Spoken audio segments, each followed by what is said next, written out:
Great lead story, yeah. Yeah, well, I hope I don't become a lead story.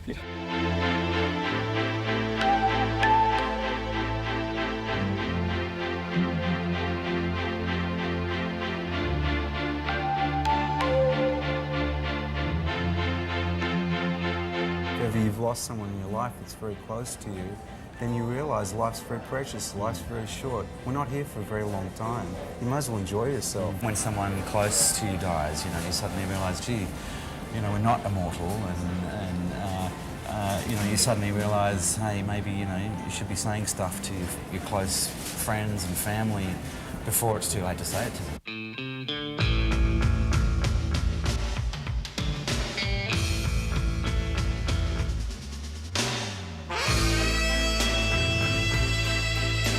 You are watching the story of INXS. I'm Bill Welichka, and helping tell the story of INXS would happen to be two members sitting with me right here. This would be Andrew and Kirk. Good to see you. Hello. Hi. Welcome back to Canada. Thank you very much. There's a lot of memories that are coming back for me. I was buying INXS records in the 80s, so there's a lot of memories within each song. What kind of memories for the band? If I can put it this way, I think because two of the guys in the band are my brothers, I not only get memories, I get a life. From INXS. It's been a life, and you know, our dad, you know, us Pharisees, because there's three of us, he always says with a smile on his face, "Oh, you guys are just on a trip, you know. You're just on a trip, you know what you're doing, you know." And he's kind of funny. What he means is, I guess, you know, I got 3 kids, and if my kids would have been in a band and run around the world doing what we're doing, you'd wonder what the heck they're doing. You know? But I mean, ultimately, we've seen everything. We've been involved in some nightmares, some positive experiences that are beyond your wildest dreams, stuff that if someone said was going to happen to you, you just got to be kidding, you know. That's not going to happen to me, you know. I mean, you know, we've seen every avenue of the high and low I think you can possibly see. Right from the beginning, we kind of made a commitment as a band, you know, to stick it out as long as we can, you know, as far as we can take it, and as long as we're still, you know, as far as we're concerned, moving forward. And you know, creating something that's different. It starts with 6 people that are all very different to each other, extremely different. We all have different tastes, different lifestyles, even different morals, values, and ideologies. And to keep that together, it's very hard, but it's worth it. You know, it's a big puzzle. And that you can't really understand until the last piece gets put in every time. And we play original music, I think, and to play original music is dangerous.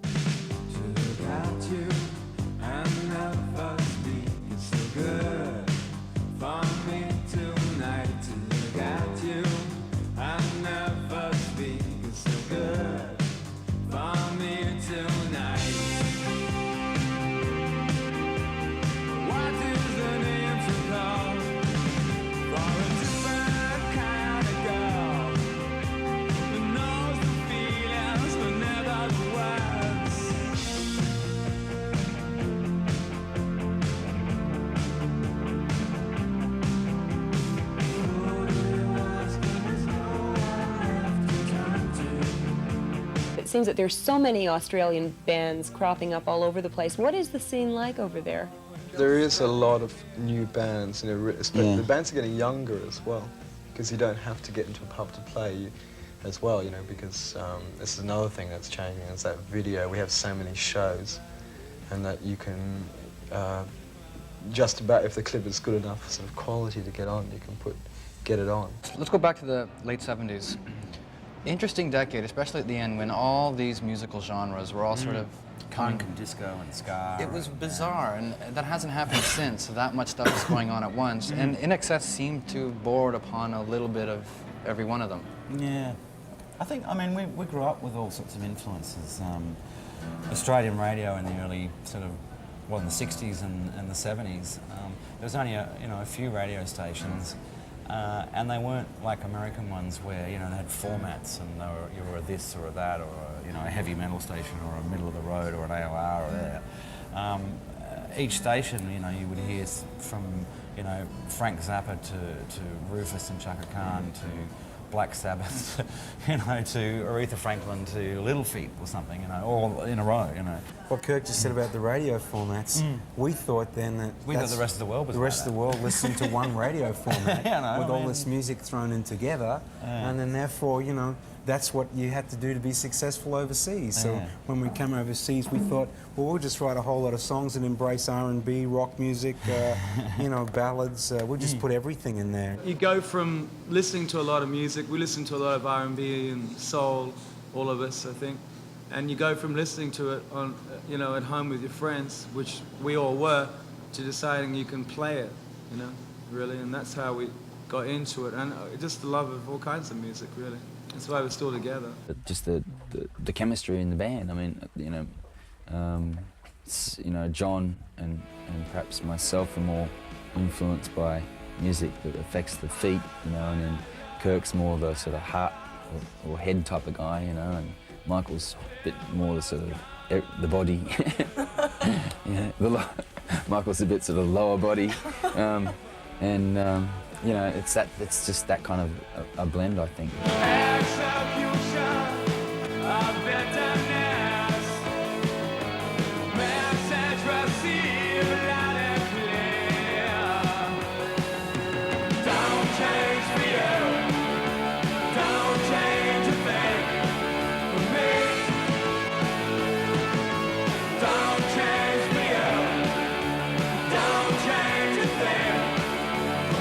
I mean, we started off as a band that sort of carved our way through the quagmire, you know, creating our own sound, and it was painful and occasionally very mistaken, and we messed it up. But you know, when you do that, when you have your own sound, you know, why jump on other people's bandwagons? So we've always tried to stick true to ourselves, you know. We're 70s bands, really. We keep on getting labelled this 80s thing, but really we're from, you know, 77 when, you know, stuck between punk and disco, we were born. When we started up, it was the Pistols and Chic. That was our two extremes of what we got into, you know. And that's how we sort of ended up what we are, you know, in a way. And A Chic Sex Pistol. that's right.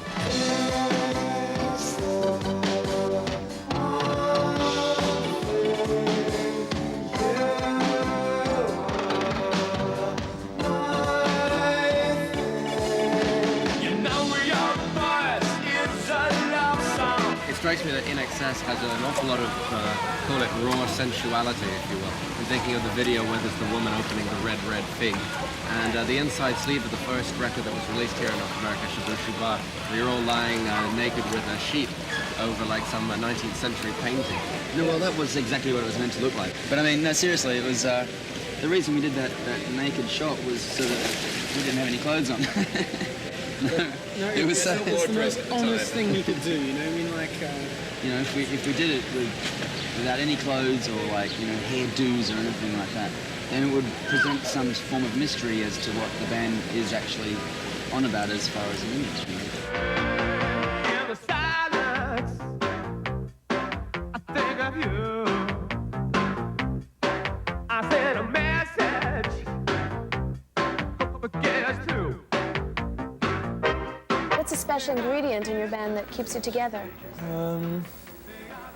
That's a good point. I suppose we've never really thought about doing throwing people out or changing anything. We're very happy the way it works. It's a good combination of people. You know? We grew up together. You know, we started off very young, and we've been playing together for 17 years. So in some ways, it feels like a family.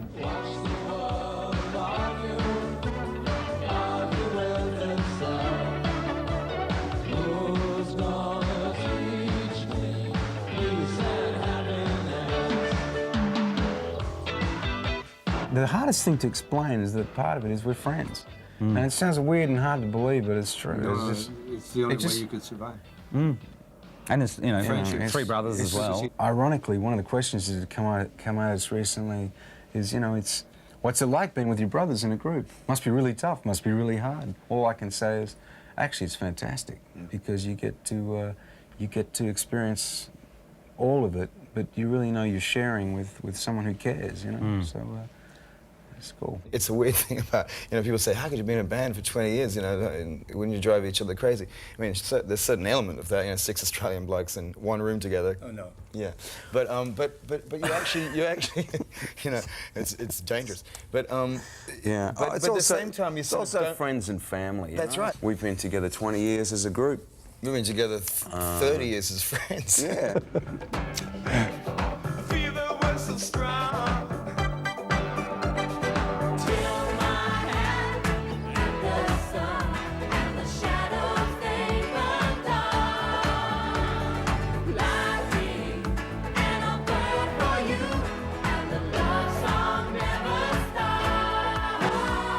When Michael would perform, guys wanted to punch him in the face. The guys didn't like Michael. Yeah, well, chicks liked him, That was the problem, So, all these guys. So it was all the that go to jealous pub with their- boyfriends. Yeah, that's what it was about.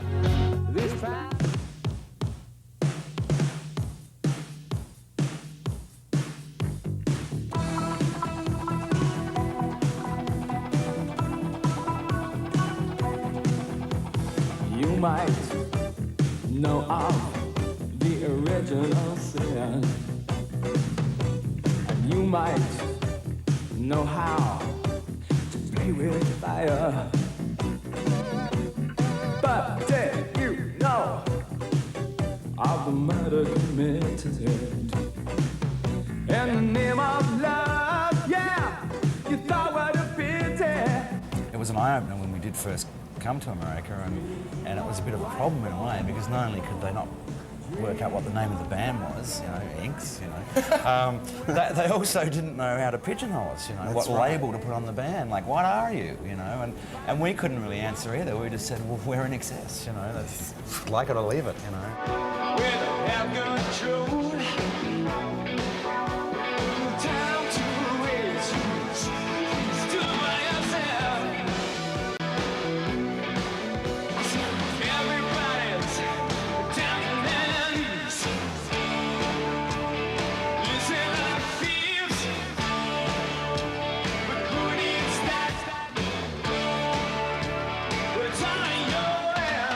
The image that I get from you is that you're turning into a pop star. Oh, really? You're getting... That's right. But are you comfortable with that role? It's something in other people's minds, I've always thought. Yes, you are all you need. Even though you are a band, you seem to get a lot of the attention. Yeah, I mean, there's a lot of people in the band. I don't know, I think we try and keep it equal as possible. I forget who was it that talked about it, but they said when Michael would perform, guys wanted to punch him in the face. The guys didn't like Michael. Yeah, well, chicks liked him, That was the problem, So, all these guys that go to the pub with their... Yeah, that's what it was about. Well, yeah, I mean... And he's pretty cheeky and, like, a bit precocious and all that sort of thing. He liked a bit of trouble around, Hey, you, don't you listen? This is not the end of it all.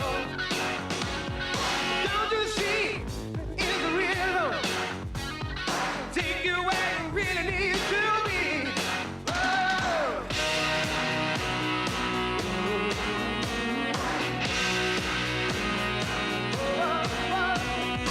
Michael Hutchins, sex symbol of the 80s. This is the headline everywhere. How does that affect the band? Is it good or bad for the band? Well, we have a hard time keeping our hands off him. Apart from that, I don't know. Rolling Stone magazine, for the first cover of the band, won't use the band.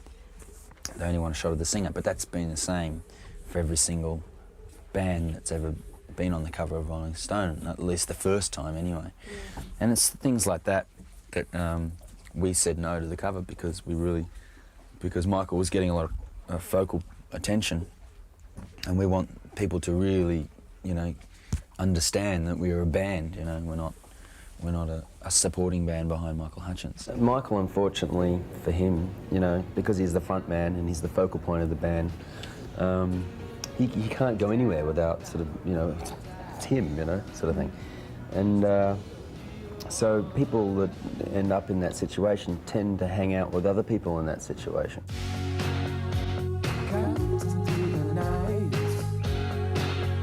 We find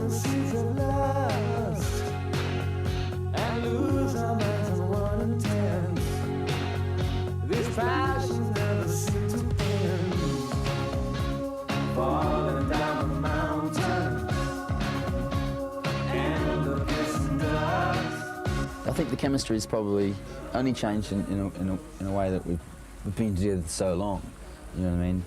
There's no sort of surprises anymore. But at the same time, it makes it really, really great pleasure to work with the guys too, because just everything, I don't know, it just seems to gel really quickly when we play stuff together, you know, and it's just a really nice feeling. Everybody in INXS is sort of that different from each other, you know, that it makes it really interesting, you know, and we need that sort of interest now because we've been together so long and it'd be pretty easy to get bored with each other.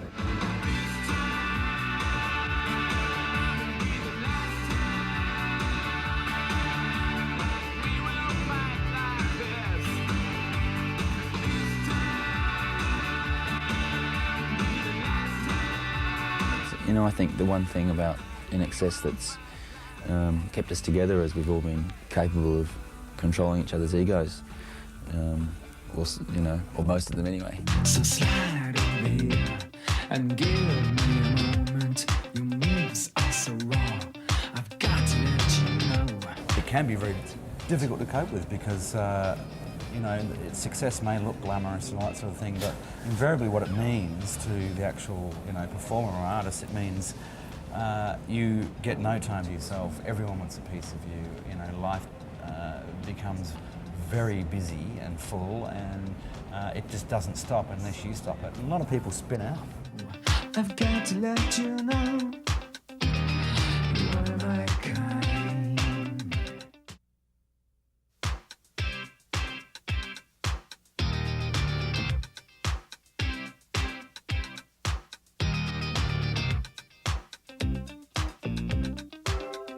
All we've got is this moment. 21st century's yesterday. You can care all you want. Everybody does, yeah, that's okay. So slide over here and give me a moment. Thankfully, we've got to where we've got because it has been doing something we enjoy and believe in. And that entails everything, you know. I'm not a sort of self-made rock star in the sense that I haven't been mercenary in any fashion. And if I'm popular for whatever reasons, or the band is popular for whatever reasons, we've arrived to that position in a very natural fashion, you know. So in that way, we don't have to really answer to anything. And if we can just keep on that even keel, we're fine, you know. Tim commented around the time of Kick's release was that he was warned about the massive success. You had experienced success, sure, up to that point, lots of it, but Kick would just increase it. Yep. And he was warned about success. When I was reading that, I just thought that's strange to warn someone about success. Everybody wants it. What would you warn someone about it? Well, it's not that. It's pretty difficult. I think, you know, it depends on who you are, but it can be very difficult to cope with because, you know, success may look glamorous and all that sort of thing, but invariably what it means to the actual, you know, performer or artist, it means you get no time to yourself. Everyone wants a piece of you. You know, life becomes very busy and full, and it just doesn't stop unless you stop it. And a lot of people spin out. Devil inside, the devil inside. Every single one of us, the devil inside, devil inside, devil inside. Every single one of us, the devil inside. We've been sort of out there doing whatever we were going to do in the first place for a long time, quite a long time, and it was great that the world turned around and liked it all at once, you know.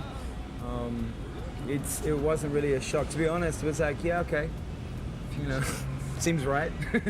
I mean, you know, when you're out there touring for 13 years, it's not too much of a surprise or something that you'd be too shocked about. Music is not a means to an end. It's what we do, you know. This is what we do, regardless. It's not just how you get to be famous or how you get to make money. That really is an end product of, if it so happens that it goes that way, of it as well.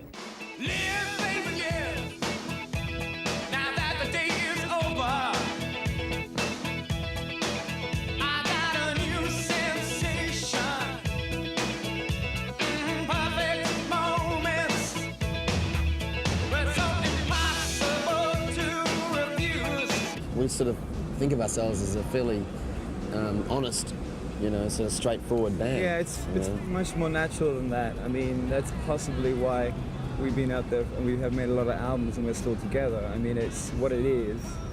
And when the world comes around to it, that's great. But we're not sitting around figuring out ways to make people like us.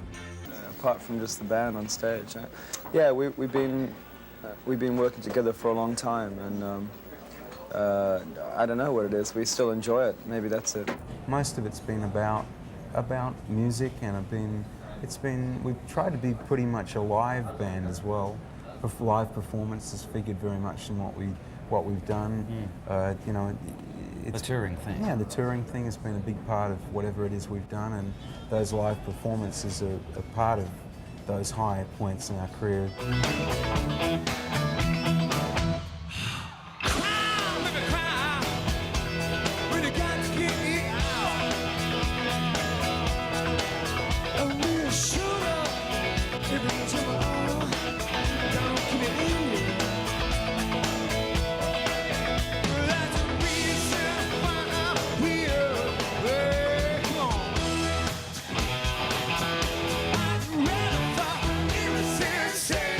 Well, the 80s was a great decade for us, but actually our beginnings were in the 70s, and yet the 90s, interestingly enough, the 90s for us was a decade where some of our biggest achievements actually happened in the 90s, you know?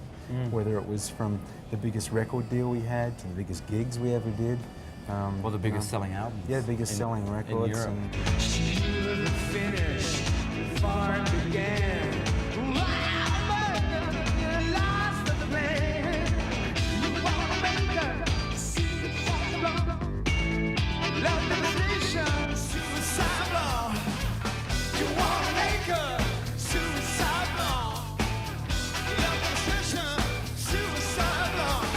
I have more drive than ever in some ways, I think, strangely.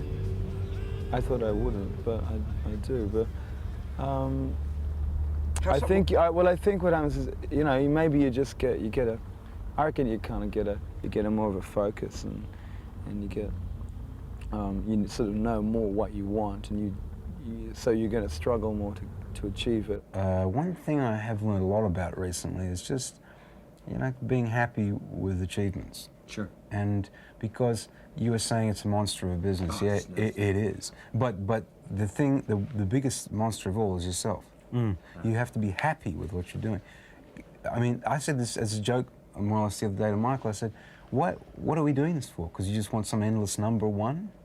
I mean, no, I'm actually beginning to realize now I've been extremely fortunate. I make music and I get to do it in a field I enjoy doing it in. I'm very lucky, man. I'm very happy. And that means a lot. And that will probably mean we, as a band, if they feel the same way, can continue to do what we do. Because as soon as you feel that you're a failure because your albums aren't selling millions of records, and as soon as you feel like that, to me, you're not really doing it anymore, because that's not really what it's all about. You should enjoy what you're doing. The amount of experience that you go through in doing what we do is many lifetimes in some ways, you know. The problem is holding on to something, a fixed point, for long enough to understand it and get something from it. Yeah. That's the difficult part. So time to reflect is probably my most important times. And when not doing anything, to be able to stop and think about what you've done or achieved and stuff. But otherwise, you know, it's kind of zoom, zoom, zoom, really. I'm on fire. You were said, girl, so perfectly true. Obviously, because he was, you know, media fodder and all that sort of thing. You know, people sort of, I guess they just think there must be more to it. You know, there must be. They want an angle, you know, and yeah, it's just not there.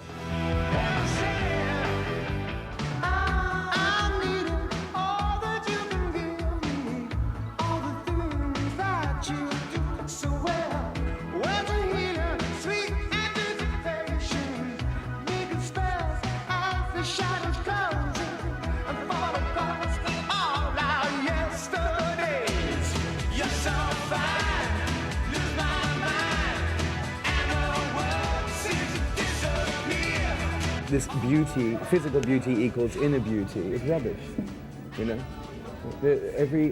Men do tend to idolize or put on pedestal of their concept of beauty. That's a fact. And in my own life, I've learnt great lessons about this. Where I thought I was enlightened, and have learnt really big lessons about this. And in certain circles and certain people, where oh, it is true.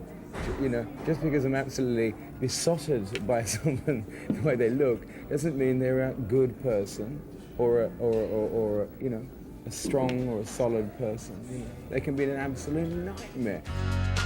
Beautiful girl, stay with me.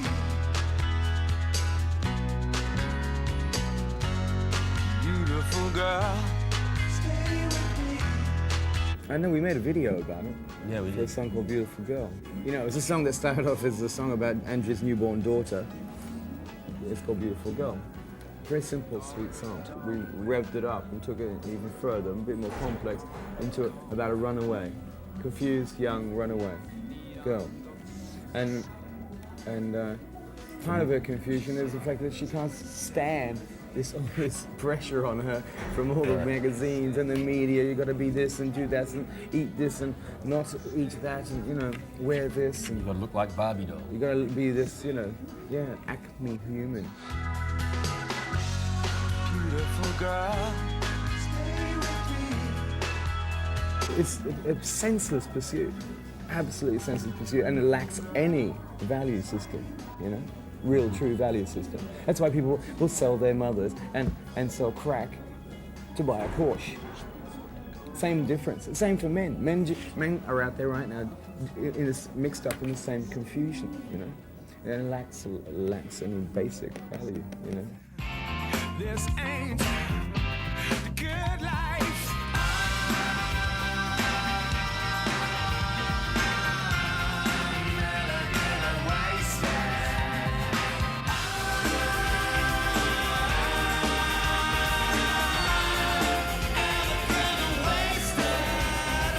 We are a between eras band. We're a 70s we band. started out before the technology existed, and we developed our own style. And then this technology's come along and we've incorporated it into what we do. But we're lucky in as much as we started out as an old-fashioned band, in a sense. Yeah. We were actually a 70s band. When In we the formed 80s, in we tried to 77. ignore. I remember the whole of the 80s, we're like, we don't want anything to do with anyone. We want to be original. That's all we want to do, is be our own band. In the 90s? Well, actually, the 70s is quite chic at the moment, right now. Yeah, we're going to go disco on you. Don't lose your head, 'cause I can't do the time. Don't lose your head. Tim was saying, around the early 90s, he stopped recognizing Michael as a person that he knew. Did he drift away from the band at all at that time?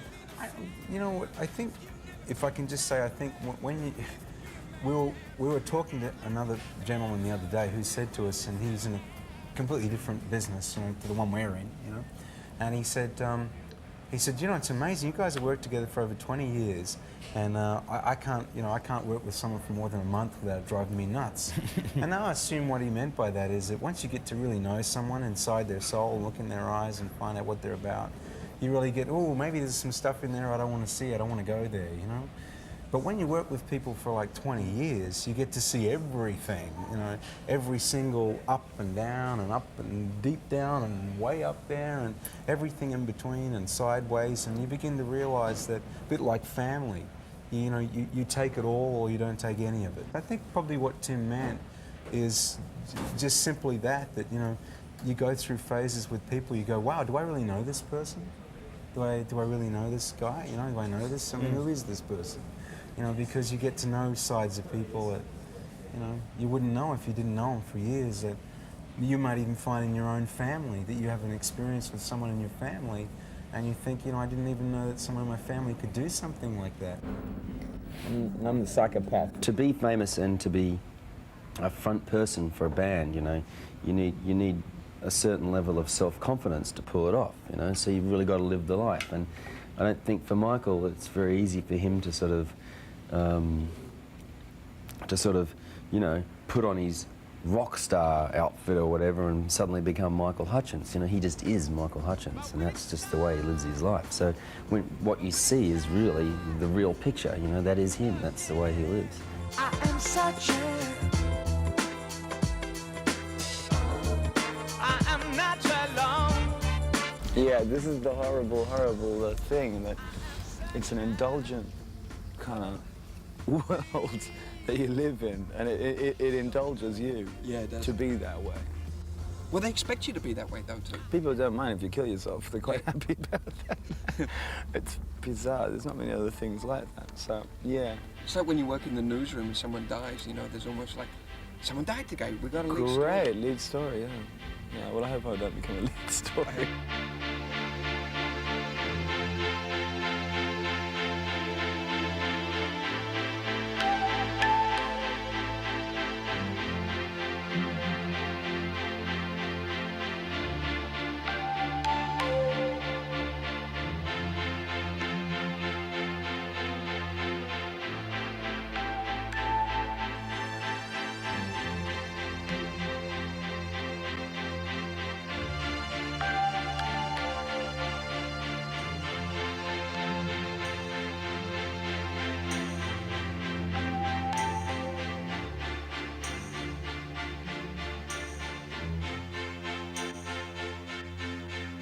Don't ask me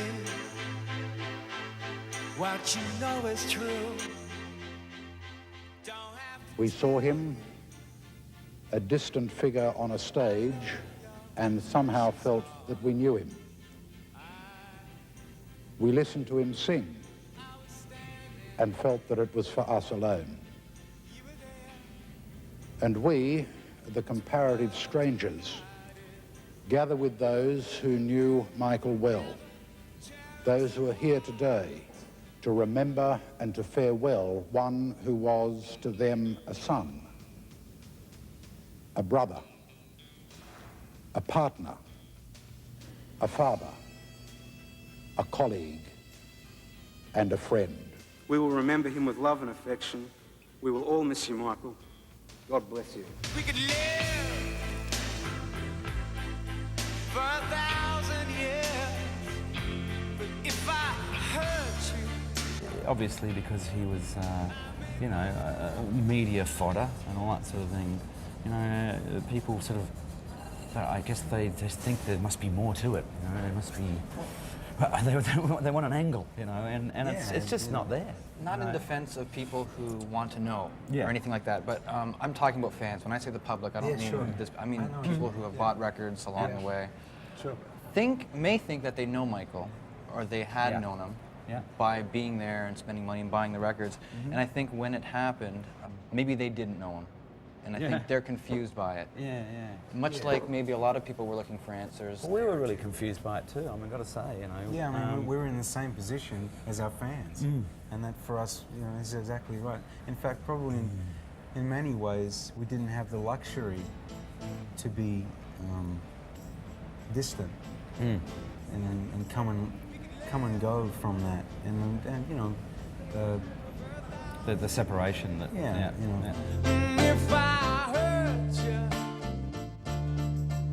I may wipe from your tears. Well, you gotta love life. I mean, 2 years before Michael died, there's 3 Farrises in the band. Our mother died of cancer, you know. If ever you've lost someone in your life that's very close to you, then you realise life's very precious, life's very short. We're not here for a very long time. You might as well enjoy yourself. You kind of reevaluate it. I mean, I think, you know, with both death and birth, I don't know if you've had children yourself, but you know, when you have a child, you reevaluate too. Absolutely. All your priorities sort of shift around and change. And same when someone close to you dies, you know, you suddenly realise, gee, you know, we're not immortal, and you know, you suddenly realise, hey, maybe, you know, you should be saying stuff to your close friends and family before it's too late to say it to them. Yeah, know? tell them you love them, tell them you care about them. Yeah. So it's interesting, you know. Did you have the chance to say that? Yeah, actually for me it was pretty interesting really, because you know, we're all pretty close and we're all very much a family, you know, and there was a period there for quite a while where for me, Michael and I were a bit distant, you know, he moved overseas at some point in our career, and I kind of lost a bit of the closeness and the friendship and the touch with him. And it wasn't until really until Elegantly Wasted, until we started recording that, and then touring it, that Michael and I became really close again. You know, it was actually really good. I'm glad that happened. I would have been pretty sad if that hadn't happened, you know, before he passed away. I see your face, I will survive, mystify me. We can never sound like we did with Michael again. We can't do that. But once you come to terms with that and realise that and deal with that and in a kind of grown up way and move on from that area, then... A weight off the shoulders. It's a weight off your shoulders. And we're leaving, yeah, we're leaving broken hearts behind, mystified.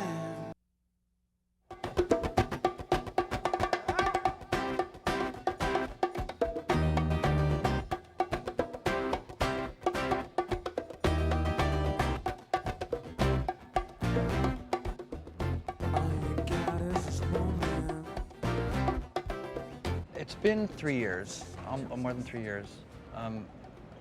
How come, other than a few press releases, there hasn't been a whole lot of discussion? Yeah, we chose... Did it just feel like it was time to maybe talk about stuff now? The thing is that for us, you know, Michael was a very close dear friend. He was a partner. He was, you know, a songwriting partner for Andrew. You know, it was a family sort of thing. And when Michael died, you know, it was probably more of a shock to us than the rest of the world in a way, because we knew him, and you know what I mean. And so we thought, look, you know, there's nothing really that needs to be discussed. It's happened. No one knows why. You know, there was nothing like that. We'll just do a press release, and that's all that needs to be said. And then, unfortunately, you know, what happens is then everyone starts sort of, you know, making up things, blah blah blah, and whatever else. And we just didn't want to be party to any of that. You know, we felt that there wasn't really anything that needed to be said. We're not answerable to anything. We don't need any fiction. We don't need the stimulation of fiction and conjecture. There's no point to us because he was our friend. So it's like, why go there? There's something about you, girl, makes me sweat. How do you feel? I'm lonely. What do you think? I can't think it out. What you gonna do? Gonna live my life. Side over here and give me a moment. INXS will always be a part of you. You will always be INXS. In it, yeah. But without the sadly and much missed Michael, there cannot be an INXS. Or could there? Absolutely there can. There still is. You know, it just won't be the same. It'll just be a different INXS. That's right. You know, the five of us are still here, and you know, Andrew still writes songs, and it's really just. I think it's just going to be a bit of a learning curve or an accepting curve for the fans that I guess already exist. They, like us, sort of have to get over, you know, the loss of Michael, and I think, you know, ultimately, it's up to us whether INXS still exists or not, and we've decided, or we never had to sort of remake the decision that we're going to continue. You know, we just kind of kept quiet for a while, and you know, we're quite keen to sort of get on with it, do some touring, possibly do some new recording. And it will be a situation where you can't please everyone. You know, I guess some of our fans will go, well, don't want to know about them. You know, it's not the same. But I think now, you know, for what we're doing now, this anthology, Shine Like It Does for us, represents a body of work that the six of us did as a group in this time, and it represents the work that we've done. And as Kirk said before, we can never sound like we did with Michael again. We can't do that. But once you come to terms with that and realise that and deal with that and in a kind of grown-up way and move on from that area, then A weight off the shoulders. it's a weight off your shoulders, and in a strange way, it's also out of respect for Michael to say, well, you know, this is a great body of work, and this is his work as well as ours, but that's a closure too, in the sense of that's a great body of work. So whatever we do now for the future, in a sense, is our own future beyond that, and there it is. Don't ask me what you know is true. Didn't have to tell you. I've always really admired his singing, and I think if ever there was a guy who could fill the boots that were left behind, he'd be the guy. I appreciate getting the opportunity to do something which has such, which is capable of touching such an emotional nerve, as it touches for him. Because it feels like I'm participating in something that's cathartic, and I'm happy to be a part of that process. That night's about a celebration of just being us, being INXS, and having a good time. I think it'll be fantastic. I don't expect anything less than excellence. The actual playing part of it has been a breeze. I mean, Terence has fitted in absolutely perfectly.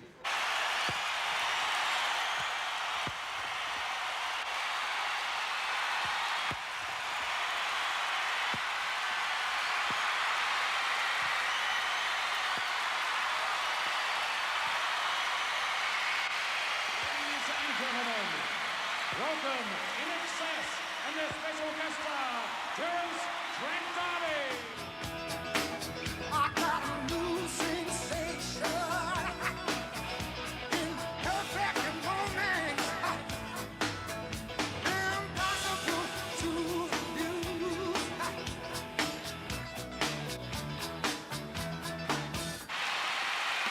I felt liberated all the way through the whole experience. Burst the bubble, face the demons, just embrace it. And it was totally liberating, What really took us by surprise was the reaction of the kids. It helped make it all worthwhile.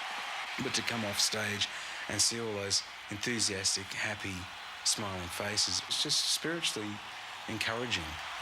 It's just like, in fact, it's probably the healthiest thing of all, is in a sense just to naturally grieve the loss of a friend, come to terms with that, and then say, well, okay, now I really miss my friend.